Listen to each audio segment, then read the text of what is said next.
Janji Tuhan itu ya dan amin. Yang masalah seringkali kita tidak sabar menunggu janjinya dikenapi. Manusia punya ide sendiri, punya timetable sendiri, punya jadwal sendiri, yang seringkali tidak mau mengikuti akan jadwal dan schedule Tuhan. So, session ini akan menarik sekali. Saya harap Anda tidak akan lupakan seumur hidupmu. Alright, apa itu? Karena kita mau belajar firman Tuhan. Alright, kalau Anda lupakan itu, ya rugi besar dong. Mari kita lihat Ibrani pasal yang ke-6, kita masih akan teruskan sedikit apa yang tadi kita pelajari. Ibrani pasal yang ke-6, ayat yang ke-12.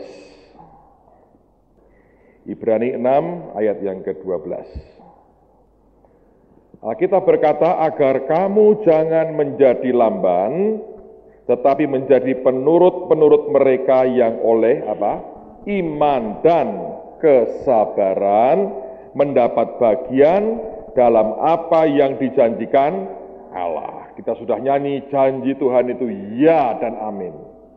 Tapi untuk mendapatkannya perlu dua elemen penting, yaitu iman dan kesabaran. Semua itu ada waktunya.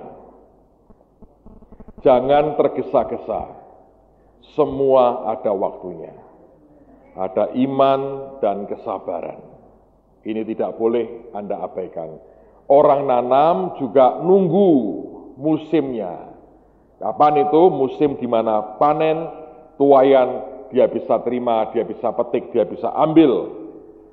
Tapi butuh iman dan kesabaran. Butuh keyakinan bahwa yang ditanam akan tumbuh, tapi untuk dia bisa tuai hasilnya tetap dibutuhkan waktu. Kesabaran itu luar biasa. Siapa yang merasa dirinya kurang sabar di sini? Saya juga kurang sabar, saudara. Saya inginnya janji Tuhan tergenapi kapan? Kemarin. Bukan hari ini, kemarin. Buat orang Kristen, semua kita lah sebetulnya. Seringkali buat kita Tuhan itu selalu terlambat. Ya kan? Mana Tuhan? Mana Tuhan? Nah, waktu penantian ini bisa gawat sekali kalau Anda tidak hati-hati. Sebagian orang akan membuang akan banyak hal yang berpotensi dalam hidupnya hanya karena ketidaksabaran. Tapi saya berdoa Tuhan akan memberikan anugerah kepada semua kita. Punya kesabaran yang ekstra menanti Tuhan. Sebab penantian itu panjang atau pendek relatif. Sangat relatif. Tergantung seberapa mendesaknya kebutuhan kita. Saya mau tanya, nunggu 3 hari itu panjang atau pendek sebetulnya? Hah? Panjang atau pendek? 3 hari aja? Pendek toh, ya. Tapi kalau besok Anda mesti bayar, Anda butuh uang 2 juta. 3 hari panjang atau enggak? Panjang. Ngerti, saudara, ngerti. Jadi seberapa terdesaknya kita, itulah batasan waktu yang kita punya. Karena itu dibutuhkan kesabaran, tetap butuh kesabaran. Dan Tuhan itu kalau kerja, seringkali kesannya lambatnya luar biasa. Sampai ada yang berkatakan, dulu yang pertama ngomong saya dengar itu Pak Timotius Arifin, ngeri-ngeri sedap. Jadi terakhirnya baru sedap. Saya bilang kalau ngeri-ngeri sedap nggak apa-apa. Kalau ngeri sedap lah itu. Itu yang nggak kuat itu jantungnya bisa rontok, saudara. Menanti itu, waduh. Kalau sekedar penantian sesuatu yang tidak hidup mati kita mungkin nggak masalah. Bisa frustrasi. Tapi makin kita butuh itu, dan kita harus menanti. Itu yang tidak mudah sih sebetulnya. Tapi toh harus dengan iman dan kesabaran. Roma pasal yang ke-8. Roma 8 ayat yang ke-25. Kita akan baca sama-sama. 2, 3. Tetapi jika kita mengharapkan apa yang tidak kita lihat, kita menantikannya dengan apa?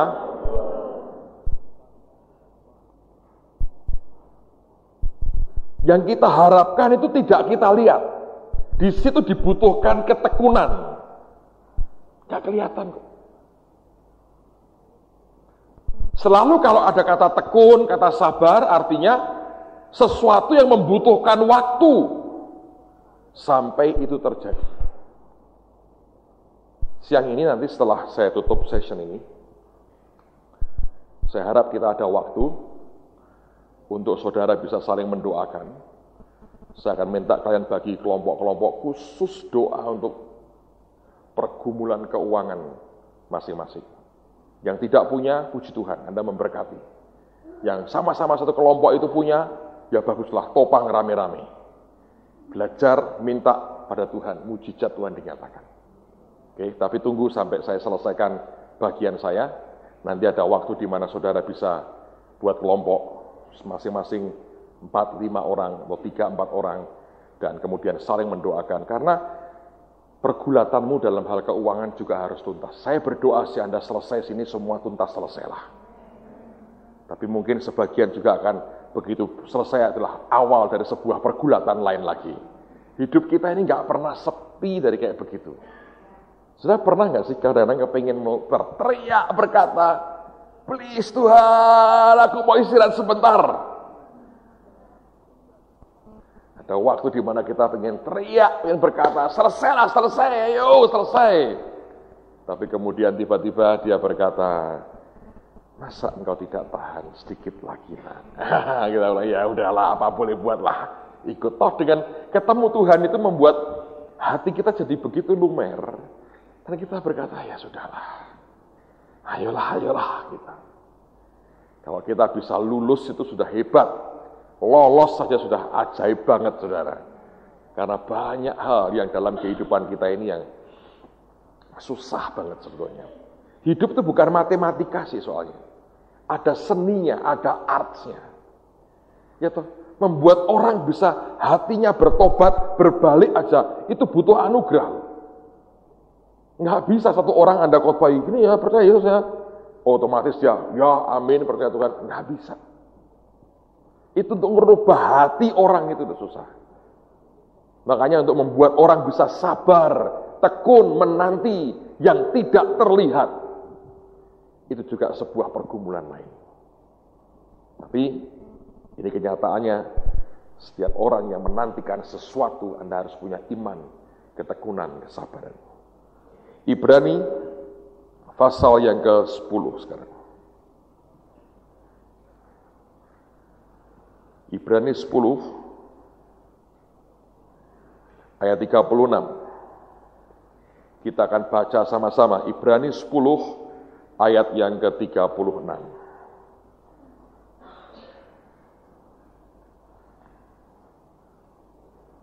Ibrani 10:36. Sudah ketemu? 2, 3. Sebab kamu memerlukan apa? Ketekunan, supaya sesudah kamu melakukan kehendak Allah, kamu memperoleh apa yang... Jadi pertama-tama itu ada janji Tuhan. Nah, janji ini bersyarat biasanya. Lakukan ini, kamu akan dapat ini. Kita melakukan kemudian apa yang Tuhan perintahkan. Nah, dari yang Tuhan perintahkan itu sampai tergenapi janjinya, butuh apa? Ketekunan. Dan ini fase yang berbahaya. Karena tidak otomatis seketika mendapatkan. Dari saat kita melakukan yang Tuhan kehendaki, sampai kepada buahnya kita menikmati, ini ada fase penantian. Dan fase ini bisa membuat Anda bimbang, bisa membuat engkau frustrasi, bisa membuat engkau kehilangan pengharapan, bisa membuat engkau kehilangan segala-galanya.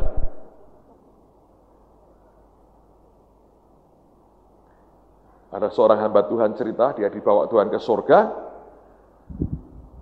dan dia lihat di surga ada gudang, isinya begitu banyak organ tubuh manusia, dan semua hal yang manusia butuhkan di bumi. Dia tanya, Tuhan, ini barang ini buat apa di gudang ini? Dan Tuhan berkata, seringkali umatku berdoa, lalu aku dengar doanya, aku siapkan yang dia mau. Aku perintahkan malaikat mengirim ke bumi. Ketika mereka tiba di bumi, ternyata mereka tidak punya iman lagi. Barang ini nggak bisa nempel tanpa iman. Dibawa balik ke surga. Mungkin banyak barangmu memenuhi gudang surga loh saudara. Gara-gara pernah berdoa, pernah sedikit beriman, besoknya mana mungkin hilang. Loh kok membutuhkan waktu Pak? Ingat cerita Gabriel. Diperintah Tuhan mendatangi siapa? Daniel. Tertahan berapa hari? 21 hari. Dalam alam roh, jangan dipikir bahwa itu tidak ada sabotase setan, saudara. Makanya dibutuhkan ketekunan, sembahyang, terus minta ke Tuhan, dalam ketaatan, tidak buka celah, bom terjadi. Tapi fase penantian itu fase yang sangat kritikal banget. Bahaya sekali.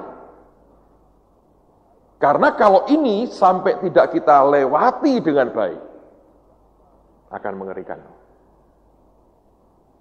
Saya berdoa, Tuhan akan menganugerahkan kepada semua kita kesabaran yang cukup sampai kita mendapatkan yang Tuhan janjikan dalam hidup. Siapa yang di sini merasa Tuhan pernah janji dengan Anda sesuatu? Pernah janji, secara pribadi berkata, nak, aku mau berikan kamu ini. Ada? Janjimu seperti fajar pagi hari. Anda butuh ketekunan. Lakukan yang dia perintahkan. Lalu Anda akan nikmati dalam ketekunanmu. Nah, mengapa orang itu harus rela memberi, rela menabur? Ini hal yang terakhir yang saya mau sampaikan siang hari ini. Sebelum kita selesai dan kita berdoa bersama-sama soal keuangan.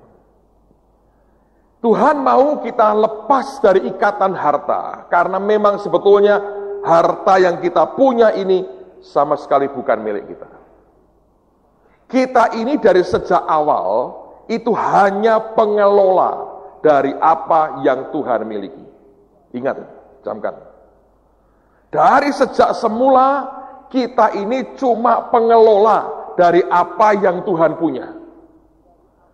Kalau orang diperintahkan menyalurkan yang Tuhan punya, yang dipercayakan kepada kita, kalau engkau taat, engkau akan nikmati berkat Tuhan. Tapi seringkali kita tidak taat, dan Tuhan marah. Sekarang mari kita buka Kejadian pasal yang kedua. Saya mau tunjukkan dasar ayat. Kita baca beberapa ayat, lalu kita akan doa sama-sama. Kejadian pasal 2, ayat 15, 16, dan 17. Kejadian pasal 2, ayat 15, 16, 17. Tuhan Allah mengambil manusia itu dan menempatkannya dalam Taman Eden untuk apa? Mengusahakan dan memelihara taman itu. Berarti mereka itu yang punya atau bukan? Bukan. Yang punya siapa? Tuhan. Usahakan dan pelihara taman itu. Engkau harus mengusahakan dan memelihara. Dengan kata lain, kamu hanya boleh mengelola. Kita ini cuma pengelola dari apa yang Tuhan punya. Pegang baik-baik ini, saudara. Ayat 16. Lalu Tuhan Allah memberi perintah ini kepada manusia, semua pohon dalam taman ini boleh kau makan buahnya dengan bebas. Tetapi pohon pengetahuan tentang yang baik dan yang jahat itu, janganlah kau makan buahnya, sebab pada hari engkau memakannya, pastilah engkau apa? Mati. Menegaskan bahwa kepemilikan di tangan Tuhan. Dia berkata, ini aturannya. Yang lain kau boleh makan dengan bebas, yang pohon tentang pengetahuan, yang baik dan yang jahat ini jangan kamu makan buahnya. Jelas bukan Adam dan Hawa pemilik Taman Eden. Mereka hanya pengelola dan diberi kebebasan yang hampir mutlak. Tapi manusia itu tamaknya luar biasa. Sudah hampir mutlak. Hampir mutlak. Sekali lagi ya, yang saya khotbahkan hari Minggu. Tuhan hanya minta sedikit. Dan yang sedikit yang Tuhan minta itu tidak diberi. Mereka kehilangan semuanya. Dalam kehidupan dengan Tuhan, seringkali begitu. Dia berkata, semua kau boleh makan dengan bebas. Diberikan kebebasan yang luar biasa. Tapi dia berkata, kau hanya minta ini loh. Nah, seringkali dalam hidup ini Anda mesti hati-hati ya. Karena Tuhan seringkali menguji hati kita. Ada saat-saat dia pengen ngerti yang di dalam itu sebetulnya apa. Dengan cara apa? Diminta. Semua yang diminta dari hidupmu, tidak hanya harta loh, apapun itu, nama baiklah kadang-kadang saudara. Ya. Harga diri, semua. Ketika diminta, dia mau ngerti. Di kekuatan hidup orang ini di mana? Ketika itu diminta satu dan runtuh semuanya, bem. Dia berkata, lihat, kenyataannya begini. Kita ini hanya pengelola. Saudara punya keluarga, punya anak-anak, punya istri, punya suami. Anda tidak berhak sebetulnya memiliki hidup mereka dalam pengertian posesif. Ingin engkau kontrol. Ada yang lain di atas kita yang lebih berhak atas semua yang ada pada kita. Siapa itu? Tuhan. Kita ngomong terus terang, hati ke hati. Gereja yang maju dan berkembang hari-hari ini. Yang kalau gembalanya diberikan kebebasan, ikuti apa yang roh Tuhan perintahkan. Kalau dikekang begitu rupa, frustrasi saudara. Beberapa gembala pernah mengeluh, kalau khotbah dikontrol majelisnya. Begitu turun, didiskusi, didebat. Kok ngomongnya begini, kok begini, mati. Saya pernah ditanya, Pak kalau Bapak digituin, saya berkata, lu jadi pendeta. Saya duduk di bawah. Kalau kamu bisa pakai sepatu yang aku pakai, boleh kamu komentar. Kalau kamu tidak bisa pakai sepatu yang aku pakai, tak usah banyak ngomonglah. Kalau kamu berani berkata ini tidak benar, ini begini, lo pakai sepatu gua, saya berkata. Saya jamin nggak panjang umur saudara. Berat, mengerti? Anda pikul tanggung jawabnya orang lain. Contoh nih, kamu tak cariin Presiden Republik Indonesia hari ini, ayo. Pusing itu, orang Jawa Timur lagi ribut, lagi demo, lumpurnya baru telepon teman saya, dia baru ngelewatin tol itu, Sidoarjo atau mana itu kan, itu jaraknya sudah tinggi, sudah hampir 4-5 meter, lumpur panas. Sekarang sudah mau mengarah ke tambak yang ratusan hektar. Dan pengelola mau dimasukin ke sungai yang itu akan masuk ke tambak. Bawa golok nih sekarang orang rakyat saudara. Itu kalau siapapun datang ke sana ngeri dah. Lumpur mau diapain? Nyumpet dari bumi kok. Kalau nggak hati-hati seluruh pulau Jawa bernafas dalam lumpur, saudara. Kayak apa? Bu, kok ingat toh tahun 70-an ya Bu ya? Saya sudah tua loh masih ingat film itu, bernafas dalam lumpur. Yang main siapa Bu? Saya masih ingat toh.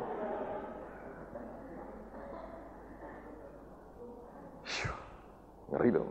Itu beban yang makanya orang bilang, presiden harus begini. Alah lu jadi presiden lah. Loh iya toh, pusing loh. Mengendalikan gempa dari mana? Ini goyang, mau dimana, mau diapain? Sudah duit negara nggak banyak. Sini rubuh. Pembangunan puluhan tahun sekejap rubuh. Coba lihat di Bantul, di Jogja itu. Ayo. Susah loh saudara. Makanya pakailah sepatu masing-masing. Gitu? Kelolalah dengan baik apa yang Tuhan percayakan. Nggak usah komentari yang orang lain kelola. Wong kita belum tentu kok. Ngerjain yang kita punya ini aja mampu kok. Kenapa kita urusan dengan beban yang lain? Sambil kita ngomentari seakan-akan kita sudah paling hebat sendiri. Anggap saudara ya. Kitanya ya pengelola. Pegang baik-baik. Pegang baik-baik. Kita hanya pengelola. Adam dan Hawa tidak pernah jadi owner, pemilik, nggak pernah. Kita ini seperti kasir yang tiap kali mesti bayar. Anda boleh tidur siang di atas tumpukan uang, tapi kasir tetap berkata, ini bukan duit gua, ini uang perusahaan. Bagian gua adalah membayar yang harus dibayar oleh perusahaan. Sebagian dari itu akan dia nikmati, tergantung dari berkat Tuhan dan bagian yang Tuhan tetapkan buat kita. Tuhan tidak keberatan kok Anda diberkati. Dia enjoy saja, suka ya, engkau diberkati. Sama saya lihat anak-anak saya nikmati, saya suka.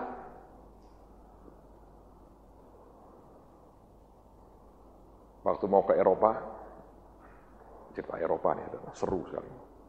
Anak saya nggak tahu berapa, 12. Saya punya anak 12. Kok bisa Pak? Ya, sejak sekian bulan lalu, sejak istrinya Samuel meninggal, anak-anak itu kumpul sendiri, mereka berkata, sekarang kalau nyebut saudara-saudara yang lebih tua itu papi mami semua. Jadi anak-anaknya Pak Daniel Cipto, anaknya Bu Iin, anaknya Pak Samuel, anaknya Pak Petrus Hadi, panggil saya papi. Yang lain panggil papi, ini papi, mami, pokoknya papi mami semua. Jadi anak saya 12. Dan mereka itu sangat konsekuen, saudara, konsekuen. Satu hari kejadian di Eropa nih. Kan ada seorang dari kami ketemu teman namanya, loh anakmu berapa? Ini 3. Anda tahu? Yang lain protes. Oh jadi kami nggak dianggap anak, bayangin saudara. Yang anak kandungnya negor bapaknya. Bapak tuh malu-maluin. Anaknya 12. Tegur. Itu hebat itu. Itu konsekuen banget. Sekali pernah ini, waktu ke Jakarta, rame-rame lagi makan, anak saya Samuel itu merayu saya. Papa, aku kan anak asli. Aku mesti tambah berkatnya dong, diberi duit lebih banyak. Karena begini ceritanya. Waktu kami mau ke Eropa, anak-anak semua itu naik kelas. Jadi mereka ngomong, ini papa, mama mesti ngasih duit dong, mau ke Eropa dong, ada berkatnya dong. Dipacekin saudara. Jadi saya kasih setiap orang itu, saya kasih banyak loh saudara. Habis duit banyak saya 12. Dan mereka ngomong, aku mau beli kamera, handycam, mau beli apa? Ya. Jadi Anda mesti keluar duit, itu keluar duit banyak saya benar-benar. Satu hari anak saya ngomong, papa kan aku anak asli. Saya bilang gini, semua anak asli. Semua tepuk tangan, ya gitu papa hebat. Katanya. Bayangin saudara. Saya punya ketawa aja. So, saya ngalami dengan anak-anak itu sampai seperti itu. Jadi ada anak saya 12. Jadi semua masing-masing itu mesti belajar untuk ngelola apa yang dipercayakan. Nggak mudah sih saudara. Saya lihat mereka belajar untuk bagaimana mengelola segala sesuatunya. Nah, waktu ke Eropa, dan terjadi kan. Kita belajar, sampai di Eropa, mereka bilang, kita juga perlu uang euro. Nah kan usah rupiah kan di Indonesia, katanya. Uang euro lah, keluar euro, bagi lagi malam-malam itu. Ya, begitulah. Saya bagi mereka. Dan saya bisa melihat tiap anak itu punya karakter sendiri masing-masing. Bawa ke Disneyland di Paris. Wah, saya nggak tahan sih, saya beberapa jam terus Pak Yusak mau balik, aku kesel, ya tak anterin Pak, saya anterin pulang ke hotel, ngobrol, doa, sharing dengan beliau, yang lain anak-anak nikmati sendiri, pulang baru malam. Tapi saya melihat sesuatu yang unik, ya, ketika diberi uang itu ya, cara mereka ngelola, setiap anak berbeda-beda. Nah, Ini bagian-bagian yang Anda dan saya mesti mengerti. Setiap saudara akan diberi Tuhan, masing-masing itu bagian masing-masing. Ingat loh, saudara hanya mengelola, bukan memiliki. Ada bagian kelak yang engkau bisa nikmati. Tapi camkan baik-baik bahwa kita ini hanya pengelola. Kita bukan pemilik sama sekali. Kalau rasa kepemilikanmu tidak ada, atau tipis sekali, atau hilang, hatimu tidak melekat kepada harta. Tapi kalau cara kepemilikanmu itu kuat banget, itu gawat sekali. Oke, Mazmur, kita lihat pasal yang ke-50. Mazmur 50.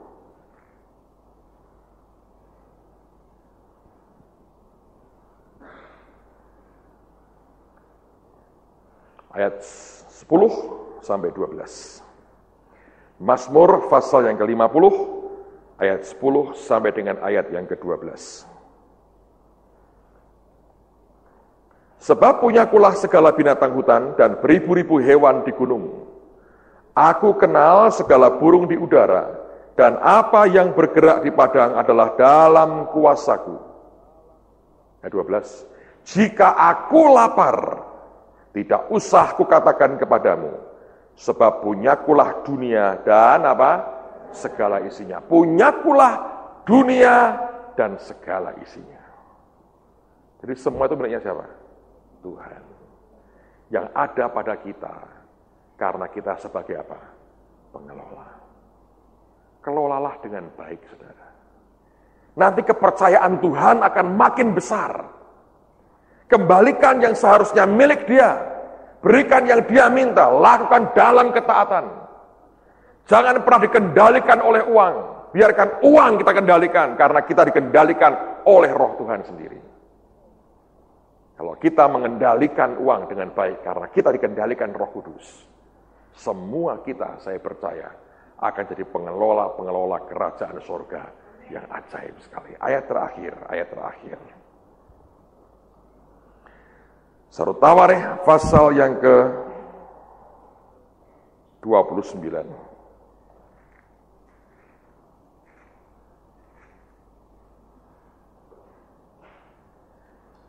Ayat 10 sampai ayat yang ke-14. Ini pernyataan Daud sendiri, saudara. Ini pernyataan Daud sendiri. Sarut Tawarikh 29. Ayat 10 sampai dengan ayat yang ke-14. Lalu Daud memuji Tuhan di depan mata segenap jemaah itu, berkatalah Daud, terpujilah engkau ya Tuhan Allahnya Bapa kami Israel, dari selama-lamanya sampai selama-lamanya. Ya Tuhan, punyamulah kebesaran dan kejayaan, kehormatan, kemasyuran dan keagungan. Ya segala-galanya yang ada di langit dan di bumi. Ya Tuhan, punyamulah kerajaan dan engkaulah yang tertinggi itu melebihi segala-galanya sebagai kepala. 12. Sebab kekayaan dan kemuliaan berasal daripadamu, dan engkaulah yang berkuasa atas segala-galanya. Dalam tanganmulah kekuatan dan kejayaan, dalam tanganmulah kuasa membesarkan dan mengokohkan segala-galanya. Sekarang ya Allah kami bersyukur kepadamu dan memuji namamu yang agung itu. Sebab siapakah aku ini, dan siapakah bangsaku, sehingga kami mampu memberikan persembahan sukarela ini, seperti ini. Sebab daripadamulah segala-galanya, dan dari tanganmu sendirilah persembahan yang kami berikan kepadamu. Dia berkata, semua ini asalnya daripadamu, engkau yang punya, dan kami menerima dari tanganmu sendiri. Dia enggak berkata dari pajak, dari rampasan perang. Dia berkata, dari tanganmu sendiri aku terima semuanya ini. Kita hanya pengelola, saudara. Kita hanya pengelola. Saya akan berikan sebuah ilustrasi yang saya harap akan menjadikan hidupmu akan berubah dan tidak akan terlewatkan. Siapa yang mau jadi volunteer hari ini? Volunteer, mau maju ke depan? Mengatakan, oke, saya mau jadi volunteer. Ya, silakan maju ke depan. Orang itu ya, kalau cepat merespon itu berkatnya besar. Ini kita perumpamaan aja, perumpamaan. Panggilanmu siapa namanya? Reni, oke. Reni ini adalah anak Tuhan. Saya ini pura-puranya jadi Tuhannya. Asik-asik ya. Jangan setan lah, Tuhan lah. Nah, semua yang dia ada itu harus dia terima dan dia mesti ngerti dari tangan Tuhan. Oke? Reni, tanganmu buka. Enggak ada apa-apanya. Tapi sebagai Tuhan, saya punya segala-galanya. Apa yang saya punya? Apa yang saya punya? Saya punya uang, saudara. Saya punya uang. Saya punya uang.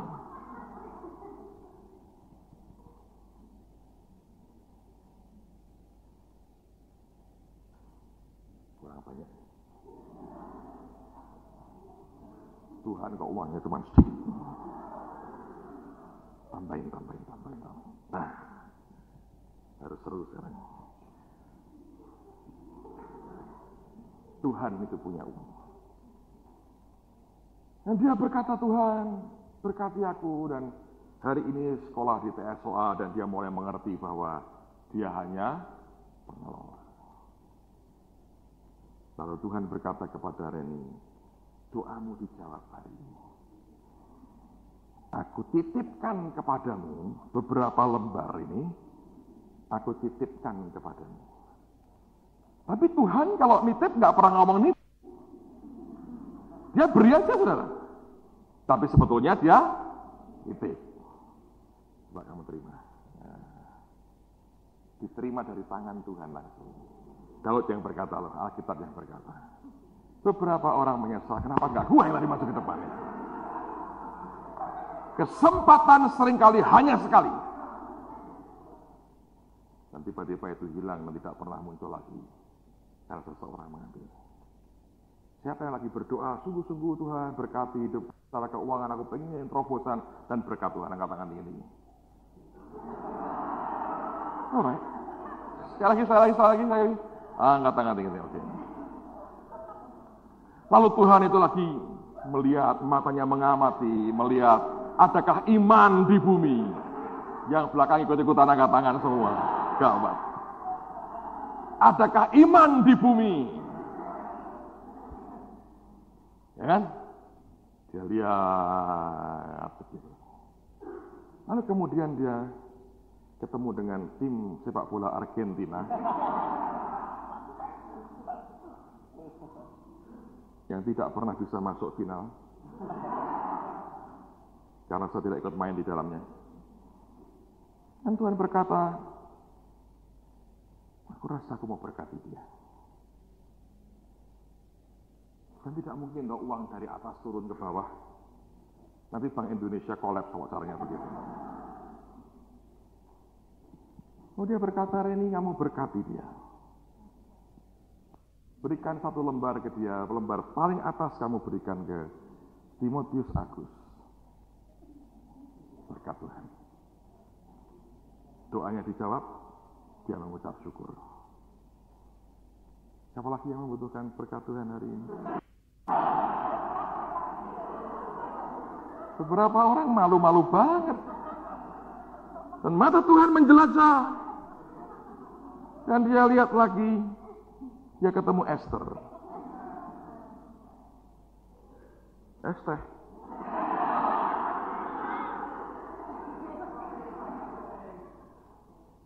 Dan Tuhan berkata, namanya mengingatkan aku akan seseorang yang pernah aku pakai menyelamatkan orang Yahudi. Lalu Tuhan berkata, aku mau berkati dia. Siapa ini? Berkati dia. Yang lembar kedua, urutannya sudah harus ikut. Nah, jadi berkati. Lo uangnya Tuhan terimakan ke dia, tapi tidak otomatis kan milik dia. Oke. Mata Tuhan menjelajah lagi. Siapa yang butuh uang lagi? Saya lagi baik loh saudara hari ini. Dan dia lihat saudara kita ini. Kalau rambutmu agak panjang dikit kayak Yesus yang digambarmu itu, dan Tuhan berkata, aku suka gaya rambutmu dan hatimu, aku berkati dia. Dia bilang, tolong dibayar, berikan berkat dia, tolong berkati dia. Itu kamu ambil loh, jangan diberikan ke saya, ambil aja. Malu dong, terus tak tarik lagi kan malu, sudah nggak boleh. Ada yang butuh lagi angkat tangan. Oh, kok makin sedikit ya? Tenang. Relax. Saya harus bergeser ke sana. Menurut saya terlalu berat di sini. Dalam keadilan dia mesti harus bisa tahu mana yang dia harus beri, mana yang tidak. Matanya menjelajah. Tidak ada orang beriman di sini kelihatannya. Tidak ada orang angan di sini.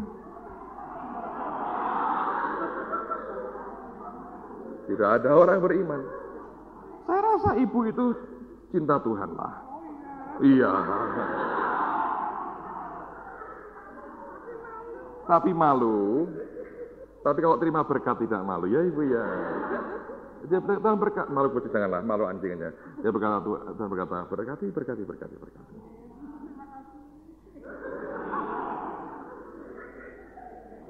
Dan tiba-tiba Tuhan lihat jam dan sudah waktunya buat kita berdoa.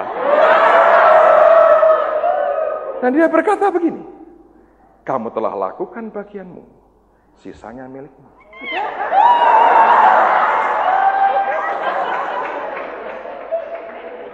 Dan Tuhan berkata, kamu telah melakukan tugasmu dengan baik. Dompet saya di mana? Ya, Tuhan berkata, kamu telah melakukan tugasmu dengan baik. Kamu kerjakan dengan sempurna apa yang aku perintahkan kepadamu. So, aku memberkati kamu lagi.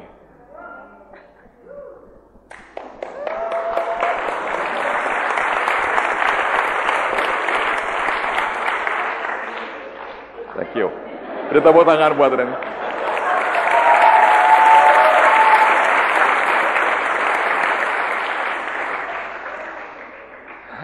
Pak, besok khotbah itu lagi ya.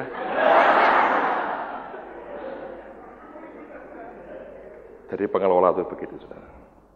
Ada bagian di mana kita harus kerjakan dulu. Dan tiba-tiba waktu semua dikerjakan dengan begitu bagus, dia berkata, I trust you. Aku percaya kepadamu. Anda bisa nangkap yang saya mau katakan hari ini.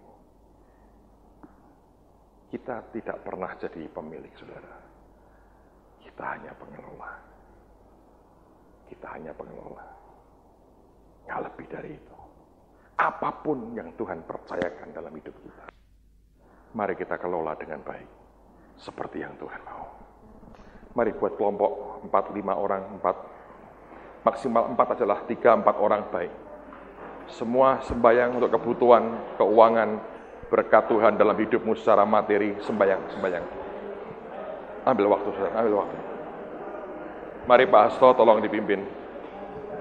Ya, sembahyang. Ambil waktu 1/4 jam yang ada ini, doa. Lain kali kalau saya butuh volunteer, lompat dengan cepat, saudara.